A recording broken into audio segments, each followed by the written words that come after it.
আজ সকাল থেকেই মুষলধারে বৃষ্টি পড়ছে। সারাটা দিন ঘরে আটকা পড়ে থেকে একঘেয়েমি লাগছে আমার। বিকেলে কুসুমপুরের মাঠে ফুটবল খেলতে যাওয়া হয় রোজ, কিন্তু আজ আর হলো না। কিছুক্ষণ বইয়ের মধ্যে ডুবে থাকলেও এক কাপ চা খাওয়ার প্রয়োজন বোধ করছি। বাইরে এখনও ঝিরঝিরে বৃষ্টি হচ্ছে। বৃষ্টি কমার অপেক্ষায় বসে আছি। অবশেষে ঠিক রাত 8:30 দিকে বৃষ্টি খানিকটা কমে আসে।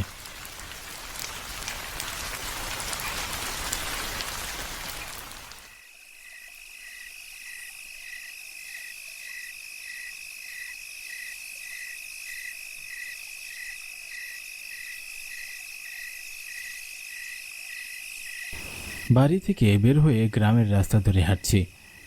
আবহাওয়া ঠান্ডা থাকায় বেশ ভালো লাগছে।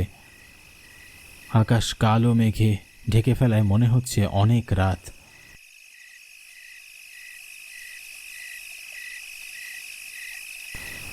গ্রামের কর্দমাক্ত রাস্তায় হাঁটছি, ভালো লাগছে বেশ। উদ্দেশ্য হরণ কাকার চায়ের দোকানে যাওয়া। গ্রামের বটতলিতে হরণ কাকার চায়ের দোকান। তার হাতের চা একবার যে খেয়েছে সে বুঝেছে প্রকৃত চা খেতে কেমন স্বাদ। এই গ্রামে আর কোনো চায়ের দোকানের চা আমার ভালো লাগে না, শুধু আমার একার না। এই কুসুমপুরের গ্রামের সবার কাছে হরণ কাকার চায়ের অনেক সুনাম। তাই হরণ কাকার চায়ের দোকানে উপচে পড়া ভিড় সব সময়। বেটা চায়ের সাথে কোনো অমৃত মিশিয়ে দেয় নাকি কে জানে। গ্রামের অন্য সব চায়ের দোকানদারিরা এ নিয়ে হিংসাও করে। বেশ কয়েকবার গোলমিটিং করে হরণ কাকাকে বিভিন্ন ষড়যন্ত্র করে গ্রাম ছাড়া করতে চেয়েছিল, তবে সফল হয়নি। অদ্ভুত কারণে এই গ্রামে এখন চায়ের দোকান খুব কম। আগের চায়ের দোকানিরা এখন চা দোকান রেখে অন্য ব্যবসায় নেমে পড়েছে। অনেকজনকে তো গ্রামে দেখা যায় না। ব্যাপারটা কেমন যেন রহস্যজনক লাগে আমার কাছে। তবে হরণ কাকা লোকটা ভালো মানুষ, সুন্দর ব্যবহার, সবসময় হাসি মুখে থাকলেও সন্ধ্যা হলেই কেমন যেন গম্ভীর হয়ে যায়। তার দোকান খোলা থাকে মধ্যরাত পর্যন্ত। এত রাত অবধি দোকান খোলার রহস্য একবার জানতে চেয়েছিলাম। উত্তরে বলেন, এই গ্রামে কিছু চাকর আছে যাদের জন্য দোকান খোলা রাখতে হয় তাকে।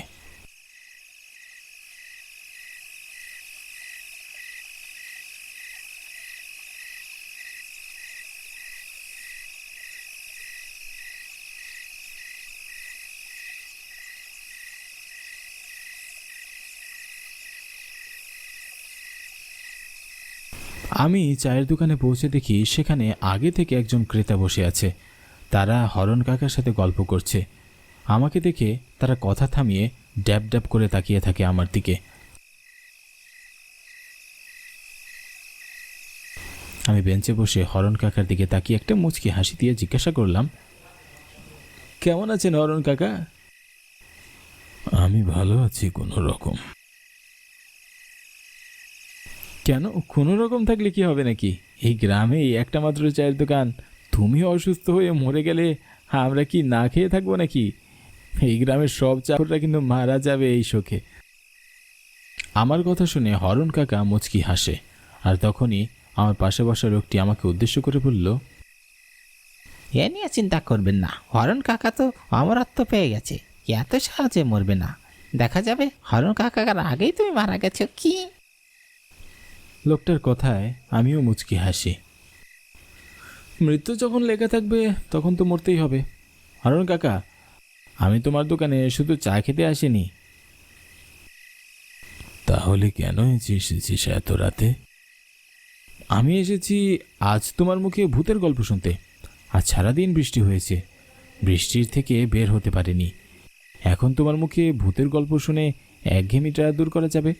শুনেছি তুমি নাকি অনেক ভালো ভূতের গল্প বলতে পারো। ঠিক আছে, তুমি যখন শুনতে চাইছো তখন আজ আমি আমার জীবনে ঘটে যাওয়া একটা সত্য ঘটনা শোনাবো। তার মানে তুমি কি সচক্ষে ভূত দেখেছো? হ্যাঁ দেখেছি। তাহলে আজ শোন। আজ থেকে 6 মাস আগে আমি শহরে গিয়েছিলাম। দোকানের জন্য সদাই কিনতে প্রায় আমাকে শহরে যেতে হয়, তো সেদিন শহর থেকে ফিরতে একটু দেরি হয়ে যায়। নদী পার হতে গিয়ে বাঁধল এক বিপত্তি। ঘাটে কোনো নৌকা নেই। ক্লান্তি নিয়ে নদীর ঘাটে দাঁড়িয়ে থাকি অনেকক্ষণ। ভেবেছিলাম সারা রাত বুঝি নদীর ঘাটে বসে থাকতে হবে, কিন্তু হঠাৎ কানে ভেসে এলো পানির শব্দ। আমি নদীর দিকে তাকিয়ে দেখি একটা নৌকা আমার দিকে এগিয়ে আসছে।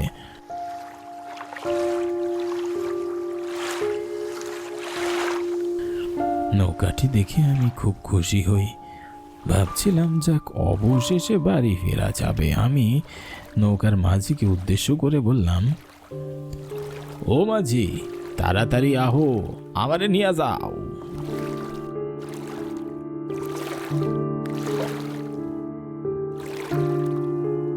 মাঝি আমার কথা শুনে এগিয়ে আসে।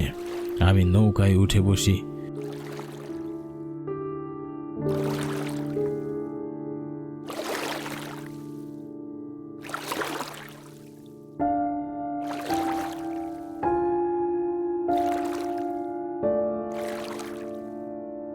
নৌকা চলছে। মাঝির দিকে তাকিয়ে আমার কেমন যেন লাগলো। মাঝির সারা শরীর চাদরে ঢাকা। এত গরমের মাঝেও চাদর মুড়ি দিয়ে থাকার বিষয়টি কেমন অদ্ভুত লাগলো না? ভাবলাম হয়তো নদীতে বাতাস বেশি, তাই চাদর মুড়ি দিয়ে মুখ ঢেকেছে। আমি গল্পপ্রিয় মানুষ, কথা না বলে বেশিক্ষণ থাকতে পারি না। আমি নৌকার মাঝির সাথে কথা বলার চেষ্টা করে তার পরিচয় জানতে চাইলাম। ও মাঝি, তোমার বাড়ি কনে? কিন্তু মাঝি আমার কথার কোনো উত্তর দিল না। একদম চুপচাপ হয়ে নৌকা বাইছে। এসব গম্ভীর মানুষ আমার একদমই অপছন্দের। কথা বলতে গেলে আমাদের দুজনেরই সময় ভালো কেটে যেত, কিন্তু এই মাঝিকে দেখে মনে হচ্ছে তাকে কুমির কামড়ে দিলেও শব্দটাও করবে না। এদিকে আমিও কথা না বলে থাকতে পারছিলাম না। তুমি কি সারা রাত এইখানে নৌকা চালাও নাকি মাঝি? এবারও আমার কথার কোনো উত্তর পেলাম না। উত্তর যে দিবে না এটা আমার জানা ছিল। তুমি কি বোবা নাকি? আর এত গরমের মধ্যে এমন চাদর মুড়ি দিয়ে আছেন যে? আমার কথায় মাঝি আমার দিকে বড় বড় চোখ করে তাকালো। তার দু চোখ ছিল রক্ত লাল। তার চাহনি দেখে আমি কিছুটা ভয় পেয়ে যাই, সাথে নিজের উপরও রাগ হয়। কি দরকার ছিল মাঝিকে রাগিয়ে দেওয়ার? এত রাতে বাড়ি ফেরার জন্য নৌকাটা পেয়েছি, এটাই তো অনেক। এখন যদি ধাক্কা দিয়ে নৌকা থেকে মাঝ নদীতে আমায় ফেলে দেয়, কেমন হবে? আমি মাঝির সাথে নরম সুরে কথা বলা শুরু করি। না, এমনিই বলছিলাম, কম কথা বলা তো ভালো। এবার মাঝি তার মুখ থেকে চাদরটি সরিয়ে ফেলল। মাঝির দিকে তাকিয়ে আমার প্রাণ বেরিয়ে যাওয়ার উপক্রম হলো। আমার হাত পা ঠান্ডা হয়ে কাঁপছিল। মাঝির সারা শরীরে রক্ত, চোখগুলো রক্তবর্ণ। আমি ভয়ে এক চিৎকার দিয়ে উঠি, ও মা গো, বাঁচাও! জানি এত রাতে আমাকে কেউ বাঁচাতে আসবে না। ঘাট থেকে নৌকা এখনো বেশ দূরে। আমি কি করব কিছুই বুঝে উঠতে পারছিলাম না। অনেক শখ আমার সাথে কথা কনের। আয়, কথা ক আমার নাকি। এখন মুখে কথা নাই কেন তোর? কথা কবই যায়, একটু পড়তো তোর তোমার বন্ধ কইরা দিব। অশরীরী আত্মার মুখে এমন কথাগুলো শুনে আমার সারা শরীর শিউরে উঠল। জীবনে এত বেশি ভয়ের সম্মুখীন কখনো হইনি। কি করব বুঝতে পারছিলাম না।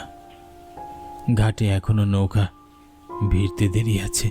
ততক্ষণে আমি প্রাণটা হারিয়ে ফেলবো বোধহয়। উভয়ন্তর না দেখে আমি নদীতে ঝাঁপ দিই। সেদিনের সেই দৃশ্য ভেসে উঠলে এখনো আমি ভয়ে শিউরে উঠি। কত ভয়ঙ্কর হয় অশরীরীগুলো দেখতে। তাদের মনে দয়া মায়া কিছুই থাকে না, হাতের কাছে পেলেই মেরে ফেলে। তোমার ভাগ্য ভালো সেদিন তুমি বেঁচে গিয়েছ। জানি না কেন হরণ কাকা আমার দিকে তাকিয়ে এক রহস্যের হাসি হাসলো। হরণ কাকার জীবনের ভয়ের গল্পটা শুনে আমার নিজেরই ভয় লাগছিল। সত্যি বলতে আমি খুব একটা সাহসী না, তবে ভূত বিশ্বাস করাটা নিছক পাগলামি মনে হয়।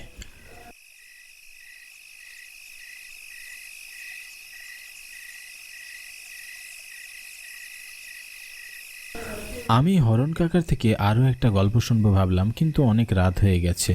এত রাতে বাইরে না থাকাই ভালো। মেজাজটা এখন ফুরফুরে আছে। ভাবলাম বাড়ি গিয়ে একটা লম্বা ঘুম দেওয়া যাবে। আজ তাহলে আসি কাকা, তোমার চাটা খেয়ে মনটা জুড়িয়ে গেল। সাবধানে যাস, আর হ্যাঁ, লোকগুলো তোর পিছু নিতে পারে। হরণ কাকার কথায় আমি বেশ অবাক হলাম। এই লোকগুলো কেন আমার পিছু নিতে পারে? তারা কি ছিনতাইকারী নাকি?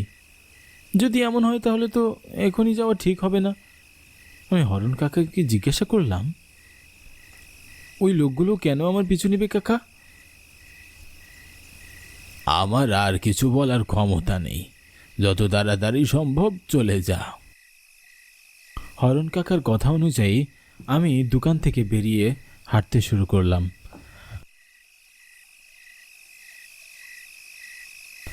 যদি সত্যি সত্যি লোকগুলো আমাকে অনুসরণ করে, দ্রুত পায়ে হাঁটছি আর ঘন ঘন ঘামছি। হরণ কাকার একটা কথায় আমি এত বেশি ভয় পাচ্ছি, এমন তো নাও হতে পারে, সুতরাং এত ভয় পাওয়ার দরকার নেই। আমি নিজের মনকে শান্ত করে ধীরে ধীরে হাঁটা শুরু করি। আর তখনই আমার মনে হলো পিছনে কেউ আছে। আমি চট করে পিছনে ফিরে তাকাই। পিছনে ফিরে আমি কাউকেই দেখতে পাই না। আমি আবারও হাঁটতে শুরু করি।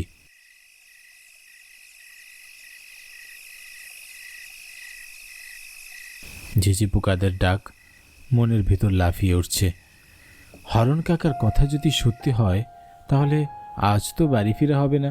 ছিনতাইকারীরা আমাকে ধরলেও কিছু পাবে না। আমি বাড়ি থেকে বের হওয়ার সময় কিছুই নিয়ে আসিনি, পকেটে শুধুমাত্র 50 টাকা আছে। আবারও পিছনে হাঁটার শব্দ হচ্ছে। আমি এবারও পিছনে ফিরে তাকাই, কিন্তু কাউকেই দেখতে পাই না। অথচ হাঁটার শব্দ পাচ্ছি। নাকি হরণ কাকার ভূতের গল্প শুনে আমার এমন ভুল মনে হচ্ছে? কিছুই বুঝতে পারছি না। আমি যত দ্রুত সম্ভব হাঁটতে থাকি। পিছনে হাঁটার শব্দ এখনো আসছে। এবার আমি চট করে পিছনে ফিরি। তখন দেখি হরণ কাকার চায়ের দোকানের সেই লোক দুইজন। এতক্ষণ তারা আমাকে অনুসরণ করছিল। তাহলে হরণ কাকার কথাই ঠিক। কিন্তু এরা কি চায় আমার কাছে? রাত আনুমানিক 11টা বাজে। আকাশ ঘন কালো মেঘে চেয়ে আছে।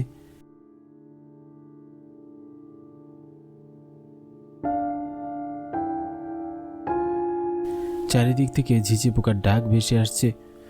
লোক দুইটা আমার দিকে এগিয়ে আসছে। আমি জোরে জোরে হাঁটতে লাগলাম।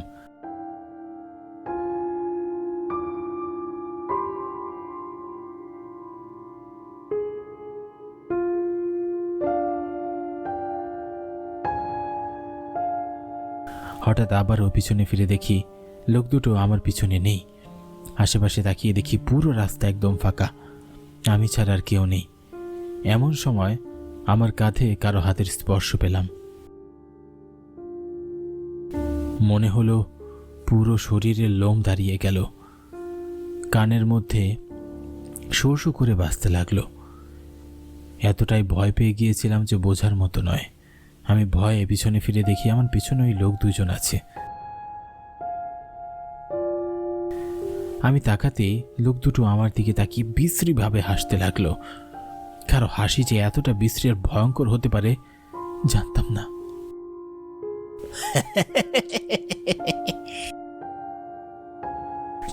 আপনারা আমার পিছু নিয়েছেন কেন? দেখুন, আমার কাছে কোনো টাকা পয়সা বা কিছুই নেই। দয়া করে আমাকে যেতে দিন।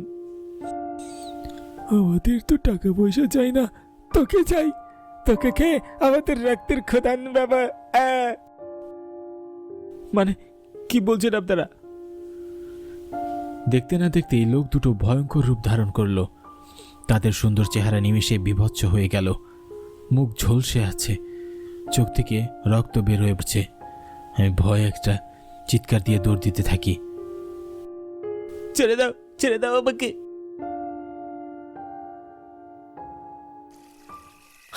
আমি প্রাণপণে ছুটতে থাকি। বারবার ওই অশরীরী আমার মাথার কাছে আসছে। হরণ কাকার আগে আমার মৃত্যু হবে এটা নিচুকে একটা মজার বলেছিল। তাহলে কি সত্যি আজ রাতে আমি এই অশরীর হাতে মারা যাব? ভয় কলিজা শুকিয়ে আসছে। আমি দৌড়াতে দৌড়াতে হাঁপিয়ে উঠি, গলা শুকিয়ে কাঠ হয়ে গেছে। তখনই হরণ কাকা আমার সামনে দাঁড়িয়ে। আমি দৌড়ে তার কাছে যাই।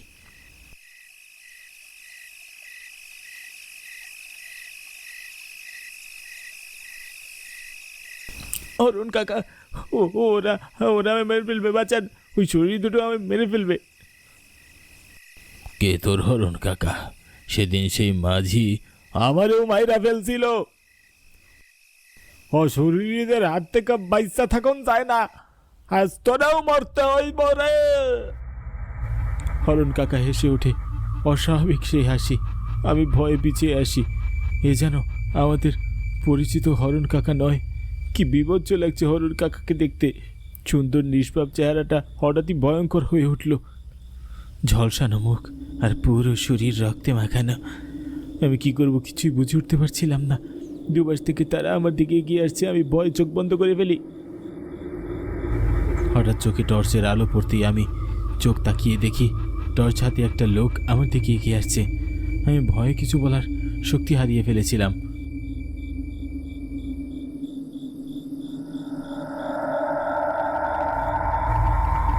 আরে পল্লব, তুই এত রাতে এখানে রাস্তায় মাটিতে বসে কি করছিস? আর তোকে এরকম দেখাচ্ছে কেন? ভালো করে দেখি আমার এক প্রতিবেশী দাদা। আমি তাকে দেখে যেন স্বস্তি পেলাম। এরপরে তাকে সবটা খুলে বললাম। সব কিছু শুনে দাদা বললেন, আরে তুই জানিস না, হরণ কাকা তো গত 2 দিন আগে মারা গিয়েছে। সেদিন সকালে এক জেলে মাছ ধরতে গিয়ে নদীর পাড়ে তার লাশ পেয়েছে। লাশের অবস্থা ভীষণ খারাপ ছিল। দেখে মনে হচ্ছিল কোনো জঙ্গলি জানোয়ার তার শরীরে মাংস ছিঁড়ে খেয়েছে। দাদার কথা শুনে আমার কাছে সব স্পষ্ট হয়ে গেল। এরপরে আমি দাদার প্রতি কৃতজ্ঞতা জানিয়ে চলে আসি।